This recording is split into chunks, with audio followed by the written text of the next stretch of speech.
No matter how many updates Behavior pushes out, we will always deal with disconnects. It is a curse in Dead by Daylight every survivor and killer have experienced. With disconnects typically happening at the first 3 minutes of a game, it completely ruins the fun for you and your teammates as well as the killer. There are multiple ways of quitting or going next. You could just click disconnect, kill yourself on hook, or stop moving. No matter which one you do, it messes with everyone in the match. And then that guy DC, and that's another DC. A sound that immediately changes your mood for the next 10 minutes.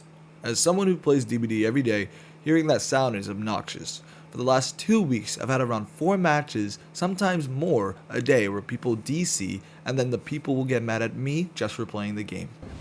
Bud! The most popular reason for disconnects is tunneling.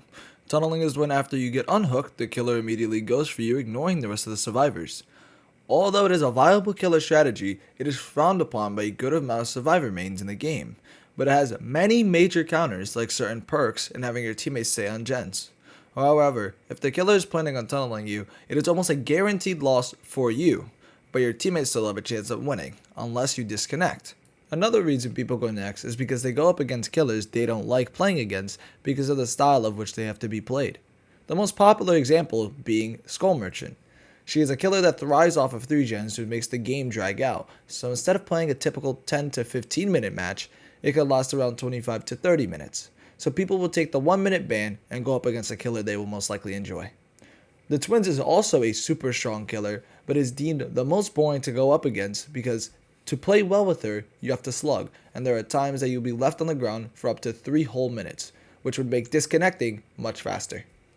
Slugging is a good strategy because there are times leaving someone down on the ground and going somewhere else like managing gens can help you win the game, but bleeding out is what most people do not find fun.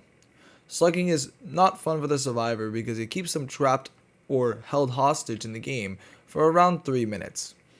In that time, you could have already been in your next match, and no one wants to sit there and wait on the ground.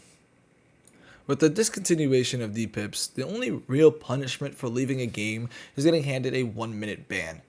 That ban very slowly goes up the more you leave games. You can leave around 7 to 8 games within a day, and that ban will still stay around 1 minute. So there's no real punishment for leaving. There's no reason to not leave if you're not having fun or if you don't like the killer.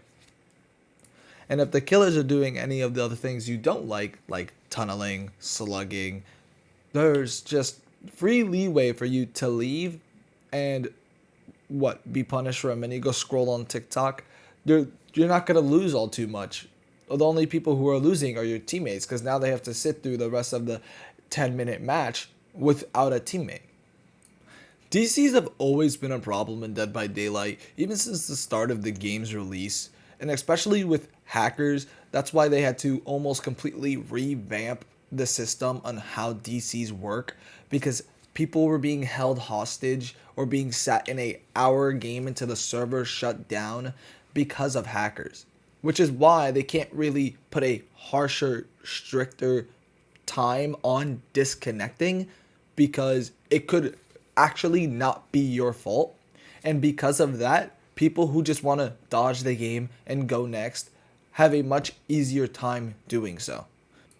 I think if you know there are certain killers that you really just do not enjoy playing against, or there's many perks you don't like going against, do not play Survivor. Become a killer main, because at least if you DC as killer, the entire game ends and no one has to sit through AI who's just gonna run into a corner of the map and do nothing.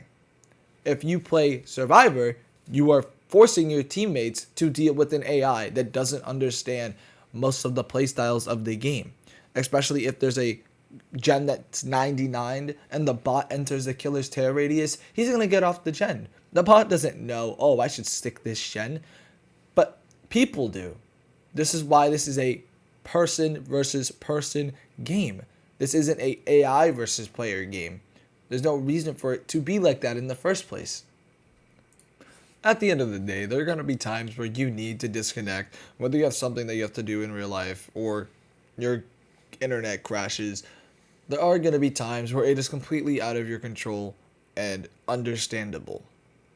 But outside of those cases, You should just play through the match. Wait it through. Even if you don't enjoy it, you're still getting blood points at the end. Why leave?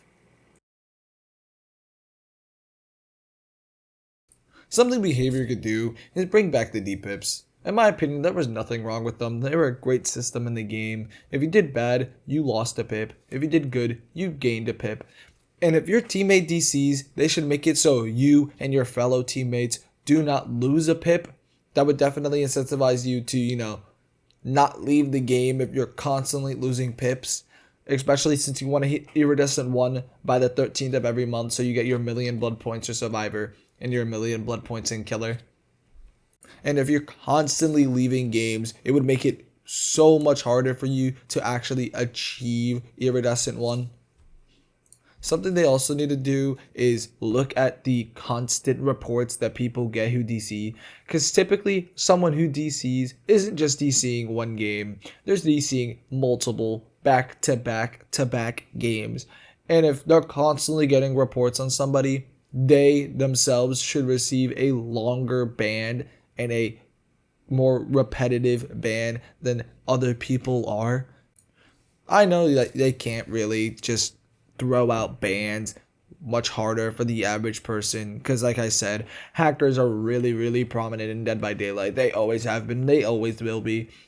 So just adding a higher ban for people who are getting constantly reported 3, 4, 5 times a day would definitely make it easier for them and ourselves when we're playing Survivor and we get that really shitty fucking teammate.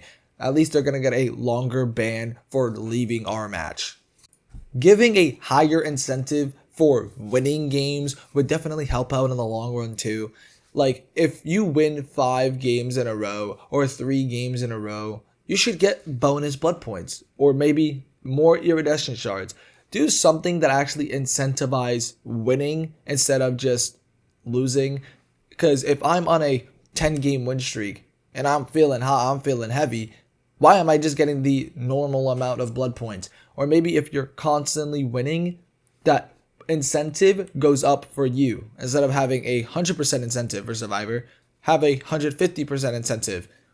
Or if you're playing Killer and you have a 0% incentive and you won 5 games in a row, give them a 50% incentive. Or just give them extra blood points as a whole.